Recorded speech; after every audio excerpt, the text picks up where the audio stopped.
ជំរាបសួរពុកម៉ែបងប្អូនអមអូមកទៀតហើយអានចែកជូនពុកម៉ែបងប្អូនស្ដាប់ទៀតឥឡូវនេះទំនាក់ទំនងអ្វីក៏លែងចង់បង្កើតទៀតដែរហត់ហើយឆ្អែតត្រូវចាំមានលុយកុំចិត្តទូលាយពេកព្រោះពេលដែលយើងអត់លុយគ្មានអ្នកណាមើលឃើញក្បាលយើងនោះទេនៅក្បែរអ្នកខ្ញុំ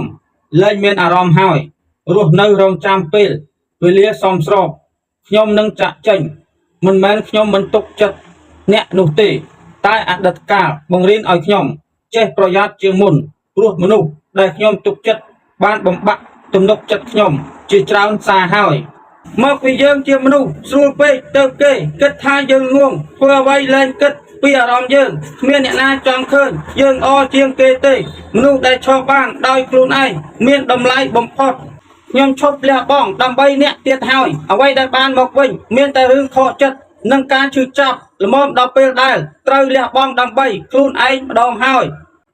កុំសប្បាយអពេកខ្ញុំចូលចិត្តមើលគេសម្ដែងណាស់តាំងពីតូចមកគេថាខ្ញុំជាតួអាក្រក់គេជាតួល្អ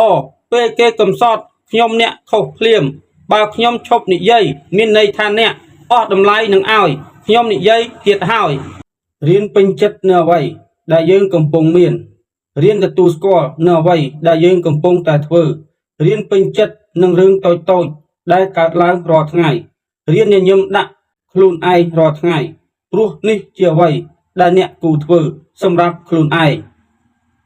ខ្ញុំអត់ចេះនិយាយច្រើនដងទេតែម្ដងឬពីរដងអត់ស្ដាប់គឺខ្ញុំដើរចេញហើយមនុស្សយើងកាលណាលះបង់ខុសមនុស្សហើយមិនចម្លែកទេទោះធ្វើល្អកម្រិតណាក៏គេមើលមិនឃើញពីតម្លៃយើងដែរមិនទាន់ស្គាល់ខ្ញុំច្បាស់ផងវេតម្លៃខ្ញុំចេះខ្ញុំចុះអ្នកឯងអស់ចាប៉ុណ្ណាដែរទៅមនុស្សតែអន់ចរិតហើយទោះបីយើងធ្លាប់បានធ្វើល្អជាមួយគេច្រើនយ៉ាងណាក៏ដោយនៅតែលួចនិយាយដើមយើងពីក្រោយខ្នងដែរ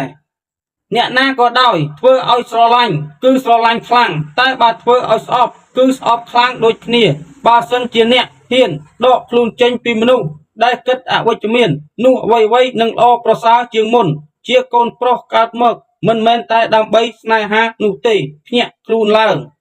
កុំបន្ទោសគេនាំខាត់ពេលទេមិនបាច់ស្វែងរកមនុស្សល្អទេយើងត្រូវធ្វើជាមនុស្សល្អដោយខ្លួនឯងវិញទើបមានការស្ដាយក្រោយកុំខ្មាស់គេព្រោះតែការងារដែលយើងធ្វើទោះគ្មានមុខមាត់ក្នុងសង្គមក៏ដោយត្រូវមានមោទនភាពលើខ្លួនឯងជានិច្ច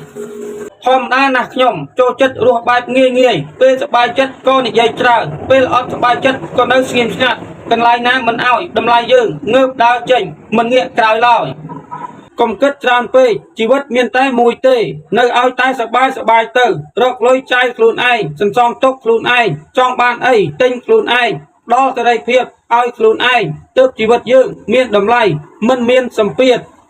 កុំខ្លាចគេពេកសម័យនេះហើយអ្នកអប់ក៏មានអ្នកស្រឡាញ់ក៏មានតែអ្វីដែលខ្ញុំខ្លាចបំផុតនោះគឺមិត្តភាពខ្លាយអតែនឹងមុខចាក់រុកពីក្រោយក្នុងចិត្តពុះពុល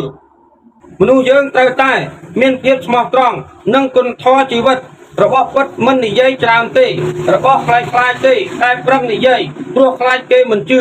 ស្ងាត់ទុកឲ្យលទ្ធផលជាអ្នកបង្ហាញវិញ